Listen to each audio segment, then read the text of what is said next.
오늘 이제 여러분들에게 성령의 사역의 흐름, 프린트물 있죠? 그걸 보시면서 이 흐름이 왜 중요한가를 좀 소개하고, 그리고 이제 흐름의 동력이 뭔가 그걸 잠깐 이제 소개하려고 그럽니다.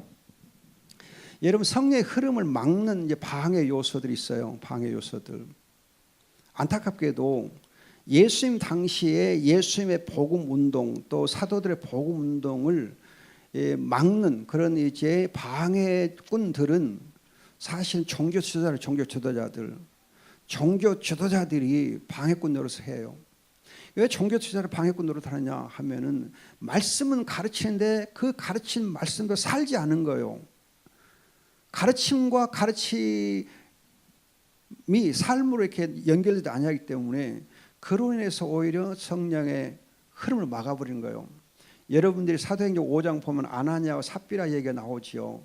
그 아나니아 삽비라가 헌금할 때에 조금 숨기고 했어요. 그럼 숨기고 했으면 야, 왜 숨겼냐? 그거 내놔라 그러면 되잖아. 그런데 어떻게 했어요? 나쁜 것들 죽었어요. 어떻게 보면 죽였어. 그냥 현장에서 즉결 사형 선고를 해서 사형 집행을 해버려요. 너무하지 않아? 보면 여러분 너무한 거거든요. 아니, 헌금하러 온 이제 아나니아 삽비라를 기왕이면 다 하지 왜 숨기고 해요? 숨기고 내놔. 그렇게 좀 회개할 기회를 줘가지고 내놓게 해도 될 텐데 그냥 죽여요. 왜 죽게 하느냐? 그 이제 부인도 나중에 완 또 죽게 만들잖아. 여러분, 하나님의 말씀이 회방을 받는 것은 이 선교의 이제 그 사도행전 초기에서는 엄청나게 중요한 거예요. 엄청 중요해요. 회방하면 안 되거든요. 그 회방의 세력이 성령의 흐름을 막을 수 있기 때문에 엄하게 다스린 거예요. 따라서 여러분들이 지금 종교 지도자들이 이 성령의 흐름을 막는 이 행위야말로 무지무지하게 한국 교회의 암적 요소들이에요.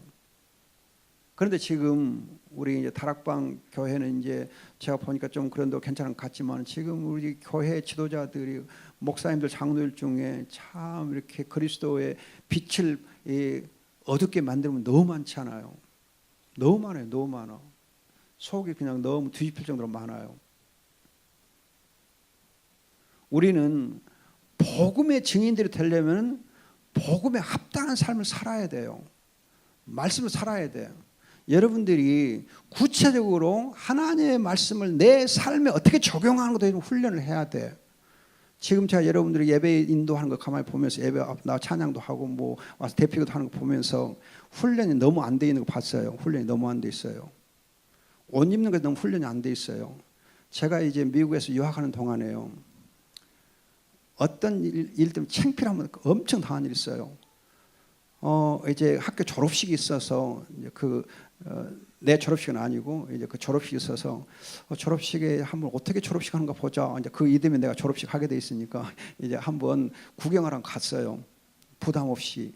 여름에 이제 5월달에 졸업식 하기 때문에 그 남방 이렇게 간편하게 입고 갔어요. 가가지고 정말 창피를 당했어요. 왜냐하면 그 졸업식도 예배예요.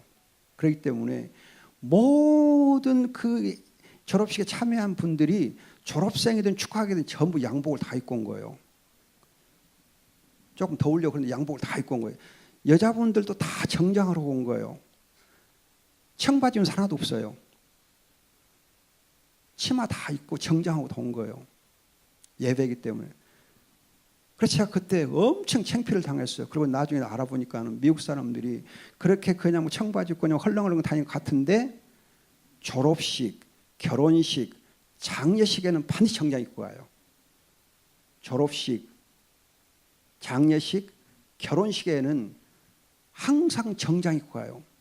정장이 없으면 세탁소에 가서 빌려 입고 가요.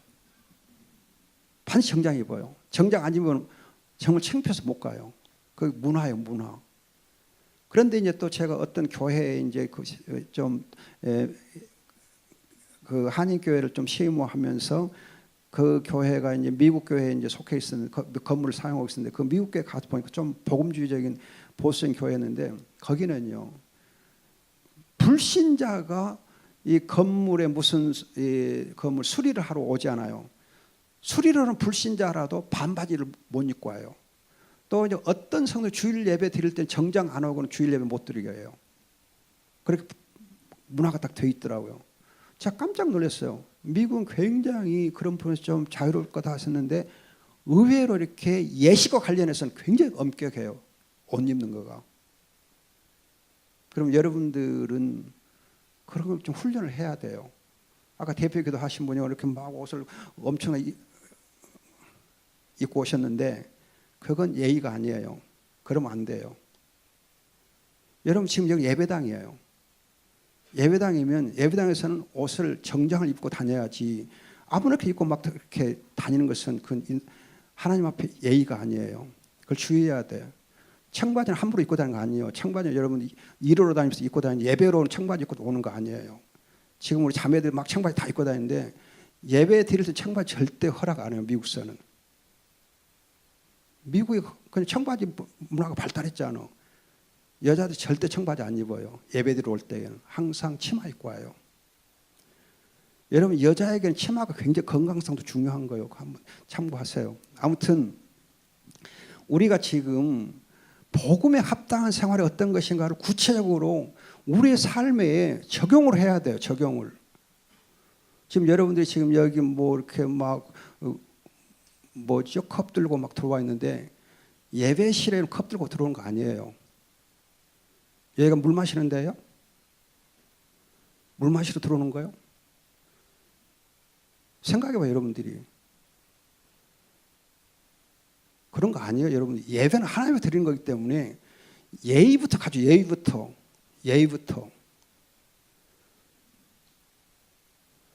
정말 여러분들이 내가 어디서 봤어. 교회 어디 보니까 교회 예배 안에 들어올 때는 이렇게 음료수 들고 오지 마세요. 쌈 붙여 있는 거 본 것 같거든. 그렇죠? 안 되지. 그럼 여기 대학부는 예배실 아닌가? 주의해야 돼요. 또 이제 여러분들이 흔히 지금 제가 늘 학교에서 많이 얘기하는데 젊은 사람들이 지금 흔히 우리는 문화에 뭐 변혁을 하고 문화를 어떻게 한다. 문화에 뭐 이렇게 렘넌트 그렇게 막 얘기하는데 문화는 여러분 먹고 마시는 시작 먹고 마시는 것에부터 무엇을 먹고 무엇을 마시느냐에서 문화가 시작돼요. 근데 여러분들이 지금 문화에 대해서 관심이 있으면서 먹는 것 마시는 것 전혀 생각을 안 해요. 뭘 내가 먹고 맛있고 뭘 먹어야 되는지. 우리 젊은 목사들도 그 관심이 없어. 오늘 이제 12시 예배 참석했는데 우리 누구죠? 목사님, 순우 목사님. 한우 중에 한우가 순우거든. 뭔 말인지 모르고 막. 한우 중에 한우가 진짜 좋은 한우는 순우. 이제 알겠어요? 근데 이 순우 목사님이 설교 중에 연인들 얘기를 했잖아. 뭐 두 연인이 뭐 빨대 하나 갖고 빨고 쭉 한다고 재밌는 얘기를 하던데 감자튀김하고 뭐 콜라가 뭐 엄청 맛있는 것 좀 얘기하는데 콜라와 감자튀김 청소년들은 정말 피해야 될 음식이에요. 그건 맛있고 좋은 거 아니에요. 철저하게 그건 삼가해야 될 패스트푸드는 여러분 목사님들 얘기하면 안 돼요. 그걸 먹고 마시게 하면 안 돼요. 저는 우리 학교에서 RTS에서도 학생들이 내 앞에서 콜라 마시잖아요. 그럼 저 학점 깎아버려. 못 마셔요. 내 앞에서는 콜라 탄산음료 못 마셔요. 패스트 못 먹게 해요. 여러분 결정적으로 여러분 우리 자녀들에게나 우리의 건강에 치명적으로 나쁜 것이 패스트푸드예요. 안 좋아요. 여러분 두뇌가 나빠져. 또 피부가 나빠져. 아토피 생기는 이유가 다 탄산음료 패스트푸드 때문에 그래요. 그러면 여러분들이 문화를 바꿔 나가려면 그것부터 바꿔야 돼요. 그것부터. 거기에서도 의식이 있어야지요. 절간의 중들도 사찰 음식이라 해갖고 제대로 된 음식을 만들지 않아. 안식교가 여러분 이단으로 하는데 안식교가 건강식단을 만들어서 여러분 이 음식 문화를 이렇게 선도하고 있지 않아. 그런데 우리는 이렇게 복음으로 산다고 그러면서 절간만 또 못해. 안 시켜만 또 못해. 뭘 먹고 뭘 마실까에 대해서 관심이 없어. 문화를 앞장서고 문화를 변화시키고 복음으로 문화를 어쩌고 한다 그러면서 먹고 마시는 것에 전혀 여러분 아이디어가 없어요. 아무렇게나 먹고 아무렇게나 마셔. 그리고 무슨 문화를 여러분 바꾸고 어쩌고 한다 그래요. 문화의 사역자가 된다고. 옷 입는 것도 제대로 입지 못하면서 무슨 문화의 사역자가 돼요?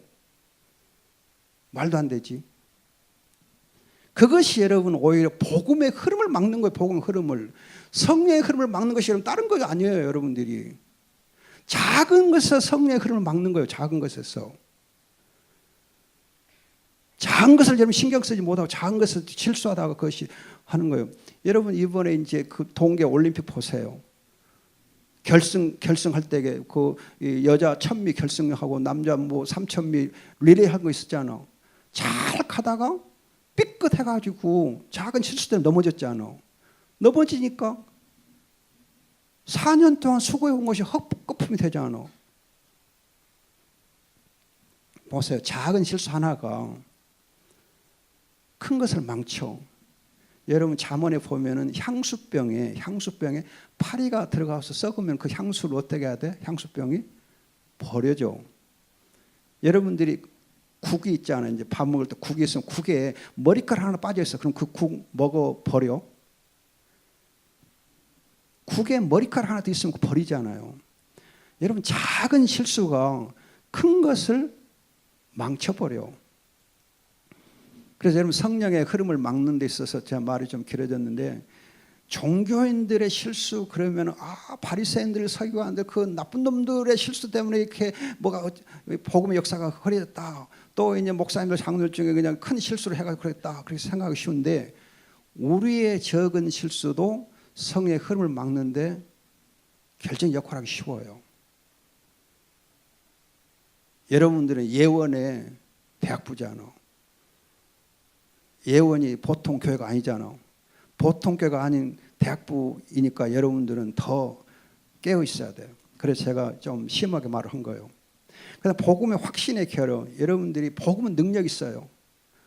이제 여러분들이 집중 이렇게 전도학교 하다 보면 복음의 능력에서만 얘기할 텐데 복음은 능력이 있어요. 그런데 능력이 있는 이 복음을 내가 전하는데 전하는 사람이 확신이 없어. 그러면 그 능력이 가리워져요. 여러분들은 나 같은 사람 뭐 우리 정윤주 목사님이나 이제 그런 분들이 복음을 전하면 뭐가 이렇게 힘있게 잘 되지만 나 같은 것이 내가 뭐 아직 복음 뭐 기억자들 모르는데 어쩌고 핑계 대면 안 돼. 그저 우리는 복음을 전하면 그 복음의 능력 있는 걸 믿고 해야 돼요. 그리고 핍박과 환란이 이제 복음 흐름을 막을 수 있는데 그러나 이제 여러분들이 이렇게 방해 요소가 있음에도 불구하고 사도행전 보면 성령의 흐름은 계속 힘있게 이어져 가요. 그래서 오늘 사도행전 28장 31절 보면 하나님의 나라와 주 예수 그리스도에 관한 것들을 가르치는데 아무도 방해하지 않고 담대하게 거침이 없이 이 두 단어가 사도행전의 마지막 단어예요. 마지막 사도행전을 이렇게 마무리하는 마지막 단어가 담대하게 거침없이 그런 뜻이 그 단어예요. 이 두 단어를 보면은 사도행전에서 이 성령의 흐름이 어떻게 지금 진행되어 오고 있고 진행되어 갈 것인가를 보여주는 거예요. 흐름은 아무도 못 막아요. 이 성령의 복음의 흐름은 아무도 못 막아요. 환난도 핍박도 못 막아. 어떤 이 사람들 복음의 확실히 좀 결여돼서도 못 막아. 또 이제 바리새인 서기관처럼 이렇게 악한 자들이 있다 해도 흐름이 막아지지 않아요. 오히려 이것 때문에 흐름이 더 힘있게 이어져 가요. 그래서 여러분들 거기 담대하게라는 이제 단어 옆에 보면 사도행전 4장 13, 31, 9장 27, 28, 13장 46, 18장 26, 19장 8, 28, 31절 등을 보면 담대하게 복음을 전했다 강조되어 있어요. 이렇게 담대하게 복음을 전할 수 있었던 또 배후에는 사도행전 18장 10절 보면은 내가 너와 함께 있으므로 아무도 내게 손을 대어 너를 해하지 못할 것이다. 예수님께서 함께 하시며 도와줘요. 여러분 구약에서 이제 요셉이나 또는 다니엘이나 뭐 다윗만 하나님이 함께 하시고 그들 지켜준 거 아니고 신약에서도 항상 함께 임마누엘 함께 하셔서 손을 대지 못하게 지켜주세요. 그래서 성령의 흐름은 이어지는 거예요. 여러분들 중국의 교회나 북한의 교회들을 보면 지하교회 보면은 정말 공산당이 무지막지하게 그냥 핍박을 하고 그냥 교회를 이렇게 막 이렇게 해치려고 한 것 같고, 또 북한도 그냥 막 어마어마하게 이렇게 크리스천들 이렇게 살해하고 하는 것 같지만은 오히려 더 많은 성도들이 점점 늘어나고 있는 거예요. 복음의 흐름을 못 막아요. 아무도 못 막아요. 그러면 여러분 사도행전의 흐름의 역사를 보면은 사도행전 1장 8절에 있는 대로 이제 성령이 너희 임하시면 예루살렘과 유대와 사마리아 땅끝까지 이르러서 내게 증인이 되리라. 예루살렘, 유대, 사마리아 땅끝, 이것이 핵심 구절에 있는 대로 성령의 흐름에 대한 하나의 요절이에요. 그런데 이 요절의 근거에서 사도행전을 보면은 단락을 나눈 구절들이 6개가 있어요. 6장 7절, 9장 31절, 12장 24, 16장 5절, 19장 20절, 28장 31절. 6장 7절은 예루살렘과 유대 지방에서의 복음이 이제 확산된 것을 주로 강조해 줘요. 이때에는 베드로와 예루살렘 교회에 의해서 복음이 주로 전해져요. 베드로가 사도 베드로가 중심이 돼요. 그런데 6장 1절로 7절까지에서는 7 집사를 세우는 것으로 마무리가 돼요. 7 집사를 세우는 것으로. 즉 사도 베드로가 복음의 흐름을 주도하다가 그 흐름이 더 잘 이어지게 하려고 할 때에 7 집사를 세워요. 7 집사를 세워요. 7 집사를 세우면서 예루살렘과 유대의 복음 사이가 어느 정도 마무리가 돼요. 그리고 이제 9장 31절은 유대 지방을 넘어서 이제 사마리아 지역까지로 옮겨가는데, 이 사마리아 지역에서는 이제 사도들에게 세워졌던 7 집사들 중에 특별히 스데반과 빌립에 의해서 복음이 증거가 돼요. 근데 스데반은 순교하잖아요. 순교하면서 이제 이 사마리아 그 선교를 위한 하나의 이제 계기를 마련해주고 핍박이 이제 임하게 되고 흩어지게 되는 일을 만들게 되는 단초를 제공한 사람 스데반인데, 이 스데반 이후에 빌립이 나타나서 흩어진 자들과 함께 사마리아 선교를 열심히 해요. 그러면서 이제 9장 30절, 9장 끝무렵에서는 사울이 이제 등장해요. 즉 스데반은 또 빌립은 사마리아 지역에서 복음을 증거하는 이 일을 감당함과 동시에 세계 선교의 하나의 또 기틀을 마련하기 위해서 사울을 등장시키는데 쓰임 받아. 사울이 등장해요. 바울이라는 사울이 등장하거든요. 여러분들이 빌립이 왜 중요하냐 하면, 빌립은 고향이 어디냐 하면 가이사라예요. 가이사라 빌립의 고향이에요. 그래서 여러분들 사도행전 8장 보면은 이제 빌립이 이제 그 에티오피아 내시에게 복음을 전하고 나서 어디로 가서 있게 되느냐면 가이사라 자기 고향으로 가 있어요. 그럼 왜 고향 가서 있느냐? 빌립의 고향 가서 이렇게 운동하고 있는 것이 보이느냐? 여러분 빌립에게는 딸들이 있어요. 딸들이 몇 명 있어요? 몇 명? 4명이죠. 이 4명이 전부 예언자들, 선지자들이었어요. 빌립은 자기의 딸들이 전부 선지자가 돼요. 선지자가. 그래서 여러분들이 나중에 20장, 21장 사도행전에 가보면 바울이 이제 예루살렘에 가려고 할 때에 이 선지자 딸들이 바울 사도님 예루살렘 가면은 결박이 기다리고 있어요. 안 돼요. 가지 마세요. 그렇게 딸님들이 막 눈물로 간절히 얘기한 일이 있어요. 나중에 이제 여러분 가이사라에서 2년 동안 이제 바울이 투옥돼 있다가 로마로 가거든요. 투옥돼 있을 때, 가이사라 투옥돼 있을 때에 누가 바울을 많이 도와줬겠어요. 가서 격려해주고 이렇게 가서 교제해주고 이렇게 가서 이렇게 포럼도 하고 했겠어요. 빌립이 했어요. 빌립이. 이렇게 보면은 빌립이라는 사람이 참 이 사마리아 지역까지 복음을 전하고 사울이 세워지는데 결정적 역할을 하고 나중에 그 바울을 잘 이렇게 힘이 되어주는 일을 해요. 그리고 12장 24절에서는 이제 가이사라고 안디옥, 가이사라는 이제 그 당시 팔레스타인의 행정 수도인데 가이사라고 안디옥이 이제 그 세계 선교의 전략적 거점으로 역할을 하게 되는데 이때 고넬료가 등장하고 바나바가 등장하고 사울이 이제 등장하는데 여러분들이 주의할 것은 바울과 바나바, 즉 사울이라고 하는 바울, 바나바 사울은 예루살렘의 출신이 아니고 바나바는 키프로스 구브로라는 곳의 고향이고 사울은 길리가 다소 사람이거든요. 두 사람은 다 이방인 출신이죠. 이방인 지역 출신들이에요. 이방인 지역 출신들에 의해서 이방인 전도가 되는 거예요. 이방인 선교가. 이방인 출신들에 통해서 이방인 선교가 되는 거예요. 이걸 보면 여러분들이 선교의 장이 넓어질 때에는 현지인들을 어떻게 사용하느냐, 현지인 출신을 어떻게 우리 리더로 세우느냐, 그게 참 중요해요. 현지인들을 리더로 세워야 돼요. 그리고 이제 16장 5절 가면 소아시아 지방인데 바울과 바나바, 이제 바울이 앞장서요.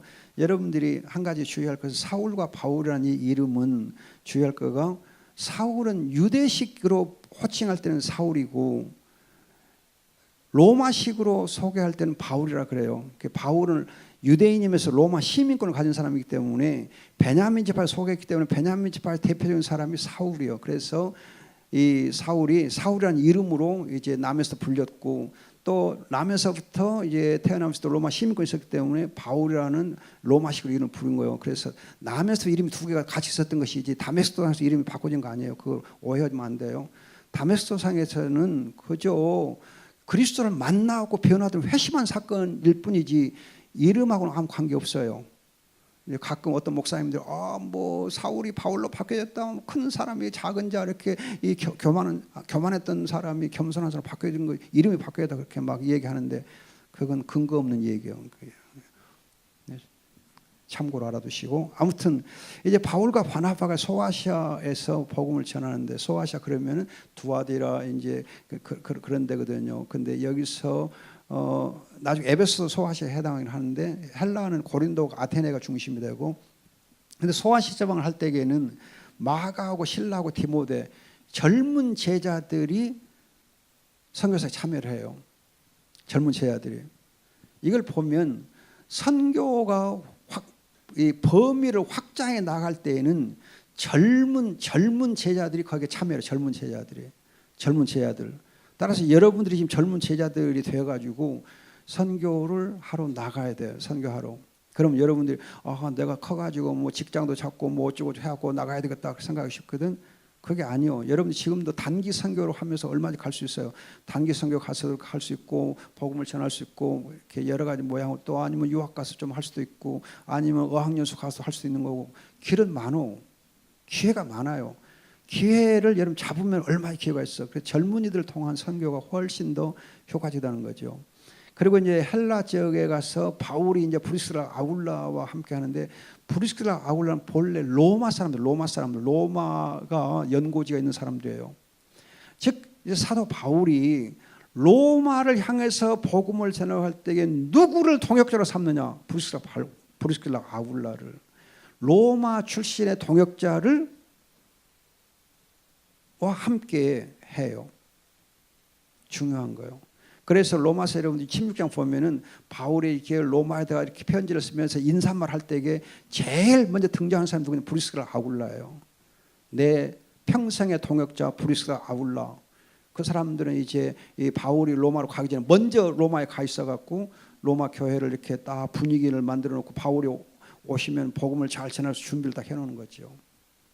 이렇게 전문인 동역자로서 활동을 해요. 그런가 하면 이제 28장 37 로마까지 가서 할 때에는 바울이 누가와 함께 해요. 누가는 여러분 19장 20절 이후에 등장해요. 그런데 이 누가는 지금 아시는 의사거든. 그럼 바울이 이제 나이가 먹고 늙어. 그러니까 의사가 필요해. 그래서 주치의가 항상 따라다녀. 그래서 여러분들이 선교 사역도 이제 의사 선교사도 많이 필요해. 의료 선교 해가지고 이렇게 가서 선교사와 함께 하면 좋거든요. 이렇게 사도행전의 흐름을 보면 그런 흐름의 역사가 있어요. 역사가 있어요. 이 역사와 함께 어떤 사람들이 거기에 참여하느냐 그걸 보시고 어떤 사람을 키워내느냐, 키워내서 사역을 하게 하느냐는 거예요. 사람 어떻게 키우느냐, 또 그 사람들이 어떻게 참여하게 하느냐, 이런 부분들이 흐름과 관련해서 중요해요. 여러분들은 내가 어떤 사람이 되어야 마땅하느냐, 어떻게 사역에 이 선교 사역에 참여할 수 있겠는가 생각해야 돼. 나는 후원하는 선교사만 할 거야 생각하기 쉬운데 그게 아니에요. 여러분들은 선교는 현재 가서 꼭 살아야만 선교냐? 아니에요. 내가 잠깐 방문해서 얼마나 선교할 수 있어요? 단기 선교 얼마나 가능해요? 단기 선교 해가지고 거기서 이제 서로 관계를 맺고 이렇게 늘 이렇게 또 뭐 연락하고 그러면서 또 세우고 하면 되죠. 저는 언제 선교를 했냐면 92년 선교를 해서 92년부터 교수하면서 선교를 했는데 중국에 가서 태국에 선교를 가서 많이 했는데 중국 가서 선교를 가르쳐. 그래가지고 똑똑한 사람들 있으면 이렇게 가르치고 해가지고 그 사람들 키워주는 거예요. 그렇게 해서 제가 키워놓은 이제 이 제알 중에 지금 남경이라고 하는 곳에 가서 남경 강소신학교라고 하는 신학교가 있는데 그 신학교에 연구부장을 하고 있는 교수가 내 제자예요. 거기 가서 내가 늘 가르쳐줘요. 그 친구한테 이렇게 늘 신학을 이렇게 소개해줘. 그러면 그 친구는 내가 가르치는 것만 가르쳐. 내가 가르치는 신학만 가르쳐. 지금 열심히 가르쳐 중국에서. 여러분 중국의 강소 신학교 굉장히 큰 신학교예요. 남경이 굉장히 중요한 그 위치에 있는데 거기서 연구부장 교수를 하면서 열심히 잘하고 있어요. 또 이제 한 친구는 이제 이 중국의 청와대학 출신인데 조선족이에요. 이 친구도 한국에 내가 유학을 오게 해가지고 총실에서 6년, 이제 연세대 4년, 10년 해가지고 박사학위 받게 해서 중국 가서 신학교도 교장도 하게 하고 이렇게 키워줬어요. 그랬더니 이 친구가 지금 장신대 와가지고 교수를 하고 있어요. 잠깐 와서 하고 있고 그렇게 해서 한국하고 중국하고 이렇게 연계 브릿지 역할을 하고 있어요. 잘해요. 그럼 이 친구도 내가 가르치는 신학만 가르쳐. 그럼 벌써 신학교 교수를 둘 키워놨잖아. 들락날락 하면서 키워놨잖아요. 그 선교지.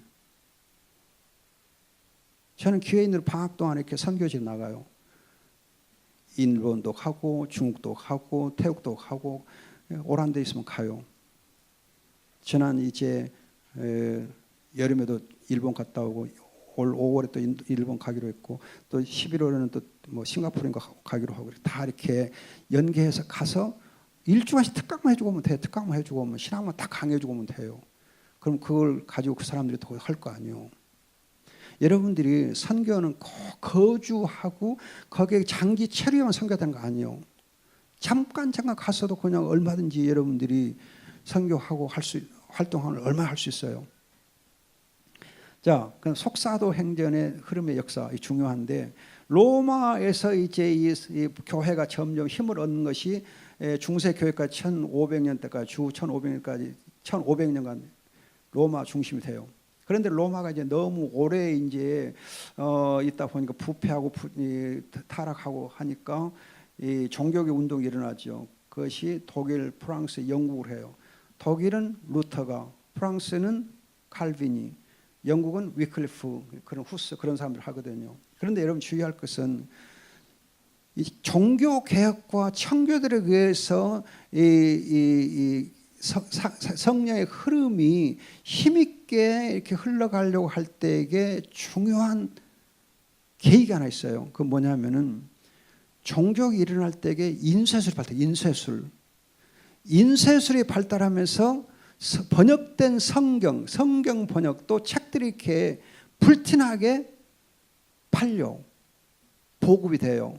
그래서 이런 번역된 성경의 보급과 또 이제 칼빈이나 루터가 썼던 그 글들이 보급이 빨리빨리 되면서 종교개혁이 열매를 거두어요. 그래서 그 타이밍과 그때 되어지고 있는 그런 것들을 잘 활용하면서 하나님께서 성령의 흐름을 이어가게 해요. 중요해요. 그리고 이제 청교도들이 미국으로 건너가서 18세기부터 이제 조나단 에드워드라든지 또 무디를 통해서 부흥운동이 일어나면서 부흥운동으로 끝나지 않고 선교운동으로 이어져. 이거 선교운동으로. 그래서 여러분 18세기 후반부터 세계 선교운동이 활발해져요. 그 전에는 별로 활발 안 했거든요. 그런데 이렇게 선교운동이 일어나면서 미국의 선교의 흐름, 성의 흐름이 어디로 뛰어 건너오느냐 하면 일본으로 건너와. 일본으로. 태평양을 건너서. 여기 이제 잠깐 하나 말씀드리고 싶은 것은 똑같은 시기에 영국과 스코틀랜드 화란에 있는 그 청교도들이 미국으로 건너가고 똑같은 시기에 스페인과 포르투갈에 있는 캐토릭은 남미로 이렇게 가서 개척을 해요. 남미에 가서 선교를 해요. 그럼 여러분들 아시는 대로 똑같은 17세기 초에, 16세기 중반부터, 심지어 중반 17세기 초에 이제 북미, 남미로 이렇게 복음이 흘러가는데 한쪽은 청교도가, 한쪽은 캐토릭이 이렇게 갔어. 그런데 몇백 년의 시간이 흐르면서 딱 보니까는 북미와 남미가 극명하게 너무도 뚜렷하게 정치, 경제, 사회, 문화 모든 면에서 차별이 그냥 드러나는 거죠. 차이가 엄청 드러나는 거예요. 그렇죠? 차이가 엄청 드러나요. 그 남미는 지금 사실은 자연 자원은 남미가 훨씬 풍부해요. 땅도 기름지고 아마존강 이렇게 강도 있고 부지건 미시시피 있긴 있지만 아무튼 이렇게 미시시피는 미시미시한 거고 아마존은 그 어마어마한 거거든. 그런데 아마존 그 어마어마한 이렇게 혜택이 있는데도 불구하고 남미는 철저하게 스페인, 포르투갈이 자원을 고갈시키고 이렇게 다 이렇게 착취하고 해가거든. 또 이제 여러분들 아시는 캐토릭은 성경 번역을 언제 허락한 줄 아세요? 자국어로 성경 번역이 언제 허락된 줄 아세요? 캐토릭의 성경을 읽기 시작한 게 몇 년 도인 줄 아세요? 1963년. 1963년에 성경 번역이 좋다 그랬어. 그래서 우리나라에서 카톨릭 성경 나온 건 1967년이에요. 그럼 보세요. 20세기 후반에 와서서 로마 캐톨릭 성경 번역이 이루어진 거예요. 그럼 성경 읽었겠어? 못 읽었겠어? 그래서 남미가 1960년대 성경이 나오기 전까지 문맹률이 뭐야? 글 못 읽는 거. 문맹률이 캐톨릭이 95% 이상 했는데 문맹률 95%, 96%였어. 그러니까 국민 대다수가 글을 못 읽는 거예요. 글을 못 읽어. 그럼 여러분 글을 못 읽는데 믿음이 어디 있고 있을 수 있겠고 문화가 어디 있고 과학이 어디가 있고 기업이 어떻게 가능하겠어요? 아무것도 할 수 없는 거죠. 생산 능력이 없는데 생산 기술이 가진 사람이 없는데 머리가 아무것도 없는데 그러나 이제 북미는 여러분 그냥 막 이렇게 이 과학과 뭐 이렇게 학문이 엄청나게 발달하고 복음이 막 힘있게 막 선포되고 또 거기 성경 막 읽고 막 이렇게 하면서 사람들이 전부 깨어 있거든. 문맹률 5%밖에 안 되고 다 이렇게 글을 읽을 줄 알거든. 그런 여러분 몇백 년 흐른 후에 북미하고 남미는 현저하게 정치, 경제, 사회 모든 면에서 차별이 엄청나지 않아. 차이가 엄청나게 되잖아. 여러분 이걸 보면 뭘 알 수 있어요? 복음이 제대로 선포되고 복음이 제대로 포럼이 되고 복음이 제대로 연구되면은 정치, 경제, 사회, 문화 모든 면에서 엄청나게 발전이 되는 거예요. 엄청나게 발전하는 거예요. 복음이 없으면 안 되는 거예요. 여러분 우리 한국 교회가 짧은 시간에 엄청나게 부흥했잖아. 엄청나게 비약적인 이렇게 전도가 이루어지고 교회 부흥이 있었는데 그 이유가 뭔지 아세요? 그 이유가 전도를 열심히 해서 아니에요. 한국 사람들 처음부터 책을 좋아. 책을 옛날 서당에서 막 책을 막 좋아했잖아. 그래서 성경책이 이렇게 딱 번역도 나오니까 이 그냥 우리 한국 사람들 그러면 책에 그냥 이렇게 막 집중을 한 사람들이기 때문에 성경책을 열심히 막 읽었어요. 열심히. 그래서 1907년에 교회가 부흥돼서 성경 사경회를 중심으로 대중 성경 사경회. 성경책을 사랑하고 성경책을 읽고 성경책을 연구하고 성경 묵상하는 이 것들이 몸에 배었기 때문에 한국교회가 부흥한 거예요. 한국교회가 그래서 부흥한 거예요. 처음부터 한국교회는 번역된 성경. 그래서 여러분 한국교회의 성경 역사의 가장 중요한 특징은 성경이 우리 사람이 우리나라 사람의 성경이 번역된 거, 외국 선교사가 성경 번역해 준 거 아니고 이수영 선생님 성경을 번역했고 또 만주에서도 서상류 씨 같은 분이 성경 번역했어요. 그래서 북쪽의 만주에서도 우리가 번역하고 우리 사람들이 번역하고 우리 믿음의 선배들이 번역하고 일본에서 우리가 번역한 거예요. 그래서 여러분 선교가 시작되기 전에 복음이 이 땅에 들어오기 전에 선교사가 이 땅에 들어오기 전에 이미 번역된 성경을 가지고 들어온 거예요. 우리만 번역된 성경. 우리는 이미 교회가 세워지기 전에 벌써 먼저 성경이 있는 거예요. 성경이. 그 성경을 가지고 연구하다 보니까 한국교회가 부흥이 빨라진 거예요. 그리고 교회가 굉장히 질적 성장도 빨라진 거예요. 질적 성장도 굉장히 빨라진 거예요. 대단한 거죠. 그런데 이제 지금 북미에서 일본을 이제 건너와요. 근데 일본에 건너왔을 때 누가 일본의 선교의 핵심 역할을 하냐면 클라크라고 하는 분이 있어요. 클라크. 홋카이도의 농업학교에서 클라크. Boys be ambitious for Jesus. 그 유명한 말을 남긴 분이 있어요. Boys be ambitious란 말 있지요.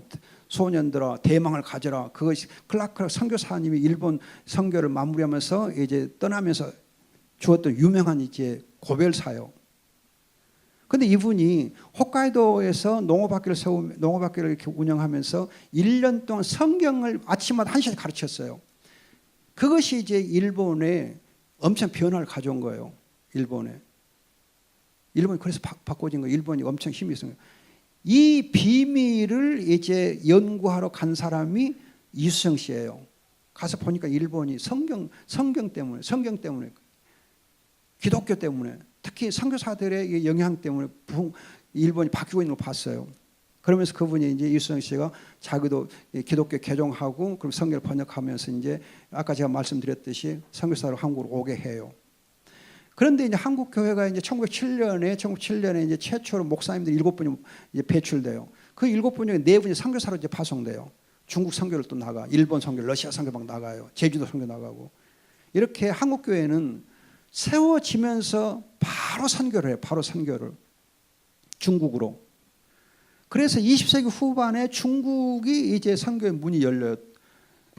전에는 이제 허드슨 테일러에 의해서 중국 내지 선교가 좀 이루어지려고 했는데 제대로 안 됐거든요. 막혔어요. 근데 20세기 후반에 와서 이제 한국 교회가 주도해서 중국에 선교를 하니까 중국 교회가 지금 힘있게 막 일어나거든요. 엄청 힘있게 일어나요. 자, 여기 보면 선교의 흐름 중에서 성령의 흐름이 미국에서 태평양을 건너가지고 일본으로 왔고 일본에서 한국으로 왔고 한국에서 중국으로 흘러가고 중국에서 이제 중앙아시아와 예루살렘으로 이제 흘러가고 있거든요. 이런 흐름이 있어요. 흐름이. 그러면 여기에서 이제 브릿지 역할, 다리 역할을 한 것이 누구냐면 한국교회예요. 한국교회. 게이트 역할을 한 것은 일본 교회예요. 일본 교회가 선교의 게이트, 문 역할을 해요. 그런데 이제 문에서 브릿지 역할을 한 것은 한국 교회예요. 브릿지가 이제 길을 만나가지고 그 길이 이제 대로를 만나는 것은 중국이에요. 중국이 대로 역할을 해요. 중국이 대로. 중국이 이제 기독교 인구 1억이거든. 1억이니까 우리는 몇백만밖에 안 되지 않아. 몇백만 원 일하고. 근데 중국은 지금 1억 해봤댔죠. 전체 인구의 뭐 5%밖에 안 돼. 근데 지금 중국은 뭘 계획하고 있냐? 앞으로 수년 내에 중국 교회가 20%만 되면 20% 이제 성도들을 이렇게 확보하려고 그래요. 20%. 그럼 20%가 되면 얼마? 3억이요. 3억. 3억이잖아. 3억이면은 여러분 3억의 인구면은 전체 우리 지구의 기독교 인구의 반 이상이 되기도 하고. 또 이 사람들 액티브하기 때문에 어떻게 보면 뭐 거의 한 뭐 60~70% 인구를 차지한다고 해도 과언이 아니거든요. 그럼 그 중국 교회 힘이 어떠겠는가 생각해 보세요. 중국 교회 힘이 어떠겠는가. 그 힘으로 여러분 중앙아시아와 또 이렇게 예루살렘까지 선교를 밀고 나가는 거예요. 백투 제루살렘 운동이 가능한 거예요. 그래서 이 일에 이 선교의 흐름을 타는 것이 우리 교회가 해야 할, 한국 교회 해야 될 일이에요. 이 흐름을 타야 돼. 이 흐름이 있거든. 흐름이.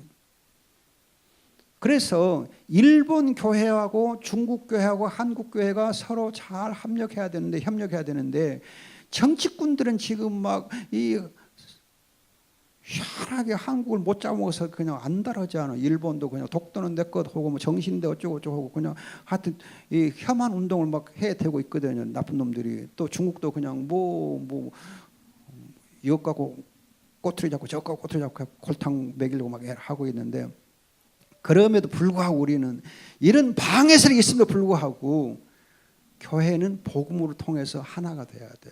그럼 세계 선교의 흐름을 이어갈 수 있는 노력을 해야 돼요. 우리의 과제예요. 과제. 따라서 여러분들이 일본어도 좀 하고 중국어도 좀 하고 한문도 좀 공부하고, 한문 모르면 아무것도 못해요. 여러분들 한문 모르고는 아무것도 못해. 일본 말도 한문이 많거든. 중국 말도 한문이 많고. 근데 흔히 오해하는 거 뭐냐, 한문은 중국어다 생각하는데 아니요. 한문은 한국 거요. 우리말이 우리말. 한문이 우리말이에요. 우리말. 우리말인데 우리말 아니다 그래. 한글만 우리말이고 한문은 우리말 아니다 그래. 한문도 우리말, 한글도 우리말. 그래. 한문을 음으로 표기한 것이, 여러분 음으로 표기한 것이 쉽게 소리나게 쓰기 쉽게 한 것은 한글이요. 한문을 그렇게 소리나게 표시한 것이 한글이지, 한문 따로 한글 따로 아니요. 한문은 외래어다. 그건 정말 무식한 얘기예요. 우리 조상들이 한문 만들었어. 그래서 여러분들 하나 알아둬야 돼요. 중국 사람들, 중국의 학자들이 한문을 공부하려고 하면 한국 와서 공부해요. 지금도 중국 학자들이 한문 공부를 어디서 하냐? 한국 와서 해요. 한국 와서. 한국 사람들 배워요. 여러분 천자문이지. 천자문이 이제 한문을 공부하는데 기본적인 하나의 교과서거든, 텍스트북이거든. 알아? 몰라? 그런데 이 천자문이라는 교재가 한국 사람이 만들었어, 중국 사람이 만들었어? 천자문이 한국 것이요, 중국 것이요? 중국에는 천자문 없어요. 중국에는 천자문이 없어요. 우리밖에 없어. 천자문이. 우리나라밖에 없어. 천자문이. 정말 대단한 거예요. 그런데 여러분들이 천자문이 제일 먼저 시작하는 사자성어가 뭐예요? 하늘천 따지 거물현 누루황이요. 하늘과 땅이 만들어졌는데 캄캄했다 그거예요.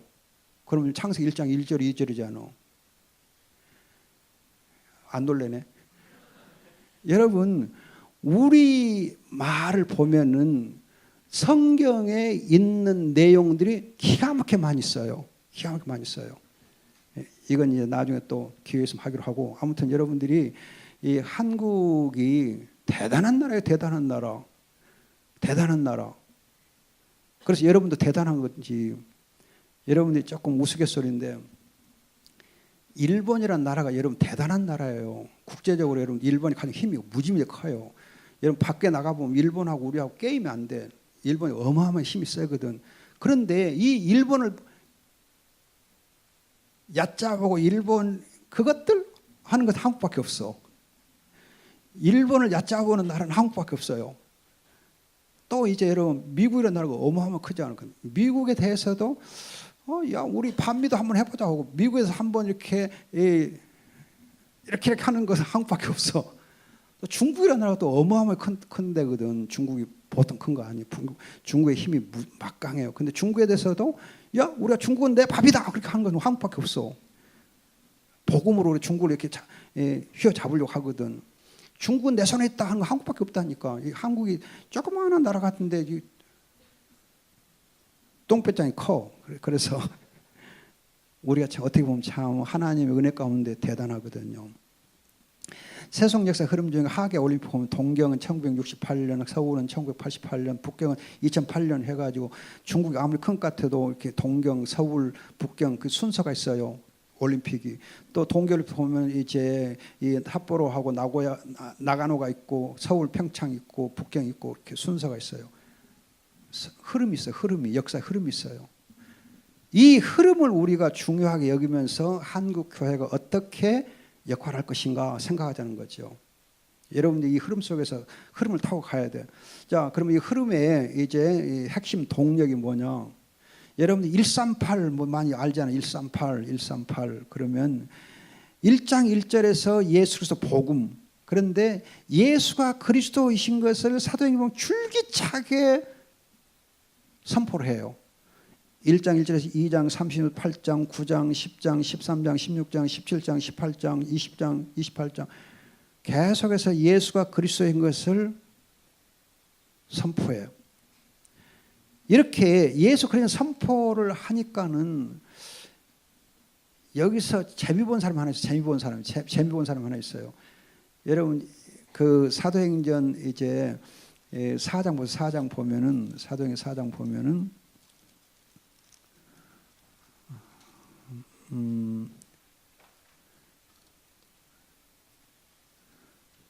잠깐만요. 5장에 보면 베드로가 설교하면서 31절에 하나님께서 예수님을 영도자 구주로 세웠다. 그래요. 영도자 구주로 세웠다. 여기 영도자 구주로 세웠다 할 때 이 영도자라는 호칭을 두고 이걸 잘 활용해 먹은 사람이 김일성이에요. 영도자 김일성. 그래서 평양 가보면 우리의 영도자 김일성을 영도자라는 걸 엄청 써먹거든요. 사도행전 나오면 영도자라는 이름을 써먹은 거예요. 그리고 또 사도행전이나 마태복음 보면 우리 함께 하신다, 영원히 함께 하신다 말 있잖아. 마태복음 28장. 그래서 거기도 보면 우리의 영도자 어버이 수령님은 영원히 우리 함께 계신다. 그리고 평양 가면 많이 써요. 표어가 써먹고 있어요. 우리가 써먹어야 되는데 이 김일성이 3대가 열심히 써먹고 있어요. 영도자, 영원히 함께 계신다. 임마누엘 신앙. 아무튼 예수가 그리스도인 것을 선포하고, 두 번째는 하나님의 선포. 예수 그리스도와 함께 하나님 나라를 같이 선포해요. 그래서 여러분들 1장 3절에 하나님 나라 선포했는데 8장 12절 한번 보세요. 8장 12절 보시면은 빌립이 하나님 나라와 예수 그리스도의 이름에 대해서 관하여 복음을 전하니, 하나님 나라와 예수 그리스도의 복음을 전하니 그래요. 그래서 하나님 이 복음과 함께 예수 그리스도와 함께 항상 하나님 나라가 함께 선포가 돼요. 여러분들이 138 해서 1절에 예수가 그리스도, 3절에 하나님 나라, 그 하나님 나라를 선포해. 그래서 이제 28장 여러분들이 31절에 보면은 뭐라 그래요? 하나님 나라를 선포하고 예수 그리스도에 관한 것들을 가르쳤다 그래요. 하나님 나라를 선포하고. 그래서 사도행전 1장 제일 앞부분도 예수 하나님 나라 성령인데 마지막에도 가면은 예수 그리스도를 선포하고 이제 하나님 나라를 또 가르치고 하는 게 항상 같이 가요. 같이가. 복음과 하나님 나라 항상 같이 가요. 복음과 하나님 나라는. 복음이 선포되면 항상 하나님 나라가 선포돼야 돼요. 하나님 나라가 이루어져야 돼요. 그런데 여러분들이 정말 주의할 것은 지금 복음은 열심히 여러분들이 말해요. 열심히 말하고 또 하나님 나라도 여러분 열심히 이제 뭐 하나님 나라 막 얘기하는데 구체적으로 여러분 하나님 나라 어떻게 이루고 있느냐? 거기에는 아이디어가 없어요. 하나님 나라 우리가 어떻게 이루느냐? 하나님 나라 어떻게 이루느냐? 구체적인 아이디어가 없어요. 어떻게 하나님 나라 이 땅에 이루어져 왔는가? 그걸 아이디어가 없어요. 거기에 대해서 좀 더 연구를 안 해요. 포럼을 안 해요. 여러분 한국의 초대 교회가 이제 세워졌을 때에 복음의 선포는 하나님 나라가 이루어지는 어떻게 하나님 나라가 이루어지느냐 하면 아까 제가 말씀드렸듯이 서서평 선교사 예를 들면은 서서평 선교사가 와서 이름 없는 여자들 이름을 지어줘요. 옛날에 여자들 이름이 없어서 어디 때 또 아니면 누구누구 엄에 그것밖에 없었어. 그렇지 뭐 이렇게 유현선 뭐 그런 이름 없었어. 이름 없었어. 현선이 좋겠다. 이름도 잘 현숙하고 선하고 뭐 그런 것 같은데 너는 선하고 현숙하고 유현선. 그래서 이름 지어주고 그래서 이름 지어준 거. 또 이름을 지어서 이름을 쓸 줄 알아야 되고 이름을 쓸 줄 알아야 되냐. 이름 지어줘서 이름을 써야 되니 그래서 한글을 가르치는 거, 한글. 근데 한글을 가르치고 끝나는 거 아니고 성경을 읽으라고 성경 공부를 시켜줘. 성경 공부를. 성경 공부한 것으로만 하면 되냐? 여전대를 구성해. 여전대. 그럼 리더가 되라. 또 이제 여전대가 되는 거 아니고 간호를 해가지고 이렇게 이 치료 사역을 해라. 치료 사역. 그리고 학교를 세워주고 해서 여러분 복음이 선포되는 곳에서 보세요. 사람이 사람 되도록 사람으로서의 생존권을 행복권을 누릴 수 있는 그런 이제 일들을 해주는 거예요. 구체적으로 이렇게 이름 지어주고 글자 가르치고 성경 공부시켜주고 별거 아닌 것 같죠. 그것이 하나님 나라예요. 그러면서 이제 아까 나 환자, 결핵 환자 치료해 주잖아요. 의료 치료. 그래서 여러분들이 선교사들이 가는 곳은 항상 교육과 복지와 의료가 같이 가잖아요. 교육이 같이 가고. 그런 걸 통해서 여러분들이 하나님 나라가 이루어지는 거예요. 하나님 나라가. 그런데 이제 이런 것들을 두고 정의를 행한다. 정의를 행한다. 정의를 행한다. 그래. 정의를 행한다. 그래서 여러분 마태복음 6장 33절 보면 하나님 나라와 그의 의를 구하라. 의를 구하라. 그러면 이 의라고 하는 이 말이 구약에서 특히 잠언하고 이게 시편하고 이렇게 이사야서 이렇게 여러 서신들 보면은 이 의란 단어 세 단어가 있어요. 정의, 공의, 공정. 정의, 공의, 공정. 정의는 justice, 이제 공의는 righteousness, 공정은 fairness 또는 just equity라 그래요. 그럼 이 세 단어가 무슨 뜻이 있느냐? 이 세 단어 무슨 뜻이에요? 여러분들 정의, 공의, 공정이 무슨 뜻이 있느냐? 한번 들어봤어? 설명 들어봤어요? 정의와 공의와 공정이 무슨 뜻이 있는가? 못 들어봤지. 그 단어도 우리가 모르고 있어. 그 단어가 구약성에 어떤 의미를 가지고 쓰이고 있는지 그 연구가 없어요. 그리고 무슨 하나님 나라를 한다 그래요, 우리가. 그 단어 뜻도 모르면서 하나님 나라 의를 구하라 그러면서 그 의가 무엇인지를 모른다고. 의가 뭔지를. 의란 단어가 어떻게 구약성에 쓰였는가? 그 용도가 뭔지, 어떤 의미가 있는지, 그게 어떻게 선지자들에게 쓰였는지, 잠언에서 어떻게 쓰였는지 전혀 그건 아이디어가 없어요. 그래서 여러분들 1974년에 이런 일이 있었어요. 1973년에 남미 해방 신학이 이제 세계적인 신학적 이슈가 됐어요. 그래가지고 해방 신학이 참 필요하다 그런 공감대가 생겼어. 그런데 해방 신학은 막스주의에 근거한 하나의 신학적인 연구예요. 막스주의에 근거해서 신학이 만들어진 해방 신학이에요. 철저하게 막스주의 테올로지예요. 그래서 복음주의를 보니까 이건 아니다. 이건 아닌데 그러면 왜 해방 신학이 나왔느냐? 복음주의 교회에 문제가 있어서 그렇다. 그럼 복음주의 교회 문제가 뭐냐? 복음은 전하는데 사회 참여는 안 한다 그거지. 사회 정의는 없다는 거지. 복음은 선포하는데 사회 정의와 공의와 공정을 행하지 않아. 그리고 복음만 선포한다고 하고 자빠졌어. 그러니까 안 되지. 그래서 복음주의 1974년에 우리가 자성하자. 복음주의 자성에서 나온 것이 뭐냐면은 로잔 언약. 1974년 로잔 언약이 선포돼요. 이 로잔이 선포되면서 복음주의자들이 우리 교회가 복음을 선포하는 일과 사회 참여하는 일이 병행해야 한다는 강조, 병행해야 한다. 그래서 우리가 정말 세상에 대해서 정말 이렇게 정의와 공의와 공력 어떻게 실천하는 건지 연구해야 한다. 그걸 이제 강조를 했어요. 그런데 한국교회가 어떻게 한 줄 아세요? 1974년에 그 로잔이 선포됐을 때 그 선포 로잔 언약을 한국교회가 거부해요. 리젝트해요. 우리는 필요 없다. 그건 사회구원이야, 사회구원. 우리는 영혼구원이나 하지 무슨 사회구원이야. 그건 막수지 용공신학이야. 그렇게 해가지고 이 로잔 언약을 용공신학을 몰아붙이고 신복음주의 신학을 몰아붙여갖고 이 로잔 언약을 거부해버려요. 한국에는 발도 못 붙여 만들어. 그러고 나서 여러분들이 1970년대 후반에 한국이 이제 유신 체제 하에 있게 되고 막 그러지 않아. 그리고 80년대 5.18이 막 일어나고 하면서 사회 문제에 대해서 심각하게 젊은이들 고민하고 있을 때잖아. 그때 심각 고민한 때요. 그 심각하게 고민한 때 한국교회는 사회 정의 부분에서 한국교회 복음주의 교회가 그 사회 정의에 대해서 거부한 거예요. 이건 안 돼 하고 거부한 거예요. 그걸 얘기 꺼내는 사람 전부 이렇게 모가지를 잘라버린 거예요. 교수실 다 몰아내본 거예요. 교수도 못하겠어요. 그런 여러분, 한국의 이 복음주의 교회 청년들이 발을 붙일 데가 있겠어 없겠어. 그래가지고 여러분 캐토릭으로 가본 거예요. 캐토릭으로. 그래서 여러분 캐토릭이 여러분 최근에 어마어마하게 부흥됐잖아. 청년들 어마어마하게 부흥됐어요.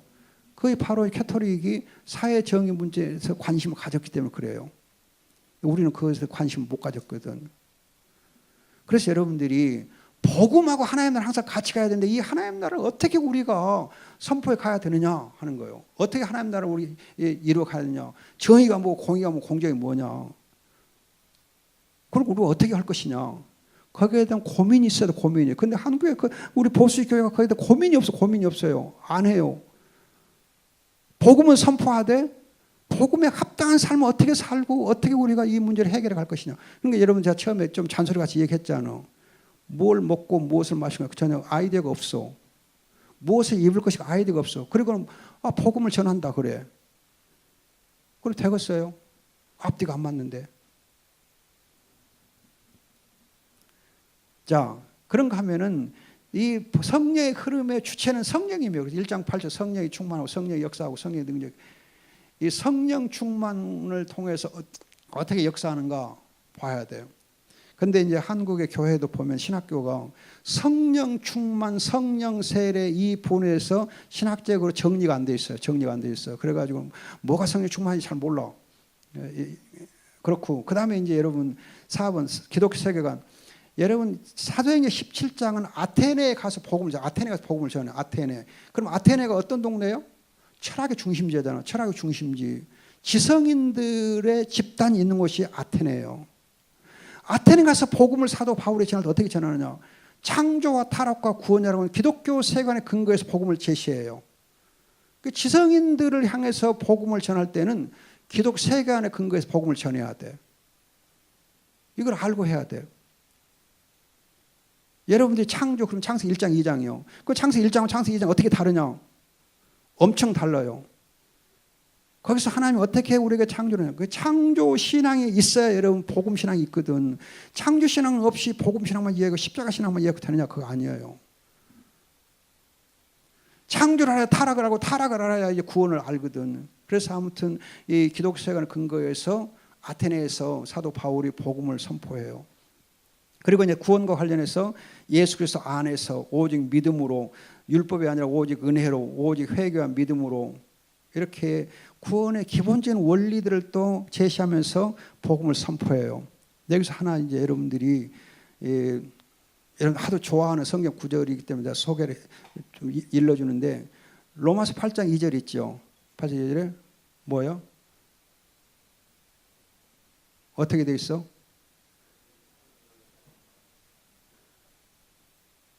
예수 그리스도 안에 있는 생명의 성령의 법이 죄와 사망의 법에서 우리를 해방시켰다. 그렇게 돼 있죠. 그렇게 돼 있죠. 그거 아니요. 우리 번역이 틀려 있어요. 뭐냐면 예수 그리스도 안에 있느냐 아니고 예수 그리스도 안에서예요. 영어성에 잘 봐요. 영어성 보면 예수 그리스도 안에서 성령님이 죄를 이기는 거예요. 예수 그리스도 안에 있는 성령이 죄를 이기는 거 아니고 예수 그리스도 안에서 성령이 죄를 이기는 거예요. 내가 예수 그리스도 안에 있을 때에 내가 예수 그리스도 연합이 있을 때 그리스도가 내 안에 계실 때에 내가 그리스도 안에 있고 그리스도가 내 안에 있고 그래서 그리스도 예수 안에서 성령이 죄를 이기는 거예요. 거의 8장 2절의 핵심이에요. 굉장히 중요한데 지금 우리 개역 성경이나 또 뭐 바른 성경들의 번역이 참 속상하게 좀 그런 중요한 부분에서 좀 미스가 있어요. 앞으로 이제 그런 부분을 연구를 좀 해야 돼요. 예를 하나 더 드리면 주 안에서 기뻐하라 그런 말 있잖아요. 주 안에서 기뻐하라 그거 아니요. 주님을 기뻐하라요. 주님을 기뻐하라. Rejoice in the Lord 그럼 rejoice in이 기뻐하라요. in 합쳐갖고 believe in Jesus 그럼 예수를 믿으라 그래서 예수 안에 믿으라 그런 말 아니잖아. Believe in Jesus 그럼 예수 안에서 믿으라요? 예수를 믿으라지. 그렇죠. Rejoice in Jesus 그러면 예수를 즐거워하라지. 예수 안에 즐거워라가 아니 그렇게 번역 안 해요. 또 Glory in Jesus 그러면 예수를 자랑하라지. 예수 안에서 사랑하라 그렇게 번역 안 해요. 근데 우리 성경에 전부 그렇게 번역되어 있어요. 예수 안에서 사랑하라, 주 안에서 사랑하라, 주 안에서 기뻐하라, 뭐 주 안에서 찬양하라 그렇게 돼 있거든. 주님을 찬양하라 그래야지. 주 안에서 찬양하는 거 주님을 찬양하고 다르지 않아.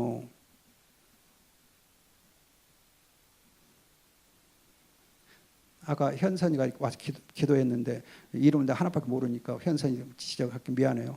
내가 현선이 안에서 즐거워하는 거하고 현선을 즐거워하는 거 어떻게 차이가 있겠어? 현실 안에서 즐거워하면 그건 성취로 잡혀가. 목사직 쫓겨나. 생각해봐. 현선이 안에서 즐기는 것, 현선이를 즐거워하는 거다고. 엄청 차이가, 뉘앙스가 엄청 달라요. 달라 안 달라? 보통 다른 거 아니요. 따라서 여러분 주 안에서 즐거워하는 것하고 주님을 즐거워하는 달라요. 우리는 주님을 즐거워야 돼. 주 안에서 흥을 내는 거 아니고 주님을 즐거워, 주님을 감사하고 주님을 찬양하고 주님을 높이고 하는 거죠. 아무튼 여러분들이 이렇게 간단한 같지만은 성경을 정확하게 알아야 복음을 제대로 포럼할 수 있는 거예요. 가르칠 수 있고. 그래서 신학 공부 중요한 거지. 신학을 알아야 하는 거죠. 그 다음에 이제 끝으로 나 시간을 너무 시계가 안 보여갖고 내가 지금 정신없네요. 미안합니다. 벌써 4시 20분 됐네요. 미안합니다. 이제 끝낼게요. 기독교와 타종교 간의 차이점이 뭐냐면 기독교는 done and do. 근데 타종교는 do and done이에요. 무슨 말이냐? 여러분 요한복음 19장 30 보면은 다 이루었다 그래요. 다 이루었다. accomplished 또는 finished 그러는데 다 이루어졌어. 그리스도 안에서 구원이 다 이루어졌어. 우리는 뭐 하면 돼? 그 이루어진 구원을 누리면 돼. 다 이루어졌어. 여러분 우리는 그리스도 안에서 새로운 피조물이 됐어. 하나님 자녀가 됐어. 하나님 자녀 권세가 이미 우리 주어졌어. 그럼 권세를 누리면 돼. 그게 은혜예요. 새로운 피조물이요. 그럼 새롭게 살면 돼. 내가 새로운 피조물 되려고 할 필요 없어. 이미 새로운 피조물 됐어. 하나님 자녀 되려고 할 필요 없어. 하나님 자녀가 됐어. 구원을 내가 성취할 필요 없어. 구원이 이미 이루어졌어. 그 이루어진 구원을 내가 누리는 거예요. 내가 이미 얻은 하나님의 자녀의 권세를 내가 누리는 거예요. 이미 내가 하나님의 나라에 이미 들어와 있어. 들어와서 하나님 나라를 누리면 되는 거예요. 이거 은혜예요. 이게 기독교의 여러분 세계관의 특징이에요. 그러나 타종교는 뭐냐? do and done이에요. 내가 뭘 하면, 내가 선을 행하면, 내가 의를 행하면, 내가 이렇게 구원을 위해서 노력을 하면, 내가 이렇게 덕을 쌓으면, 내가 공로를 세우면, 그러면 내가 구원을 얻게 된다. 아니면 내가 사람 된다. 뭐 어떻게 된다. 하나님 나라 들어가게 된다. 그런 거거든. 이거 캐톨릭 그거잖아. 선을 행하라. 그래야 하면 구원을 얻으리라. 그럼 선을 누가 다 제대로 행할 수 있어요? 없지. 구원의 확신이 없어요. 캐톨릭은 구원의 확신이 없어요. 그럼 우리는 이미 그리스도 성취한 구원을 믿고 은혜로 그걸 따라가면 돼. 그래 구원의 확신이 반드시 있게 돼 있어요. 이것이 기독교 타종교의 엄청난 차이점이에요. 그래서 기독교는 은혜의 종교예요. 타종교는 공로, 행위의 종교예요. 그래서 여러분들 복음이 왜 복음이냐? done and do니까. 이미 이루어진 것을 우리는 누리면 되니까. 이 엄청난 차이점을 잘 주의해야 돼요. 맺는 말, 성령의 사역의 흐름을 따라 선교의 방향을 정하여 은혜의 복음을 담대하게 전하고 하나님 나라를 선포하실 수 있기를 축복합니다. 제가 건강이 좀 좋아지다 보니까 너무 힘이 넘쳐났네요. 기도합시다. 좋으신 아버지 감사하며 주님께서 우리 예원 대학부를 특별히 사랑하시고 이 시대에 복음의 힘 있는 증인들 되게 하옵소서. 감사하고 예수님의 이름으로 기도합니다. 아멘.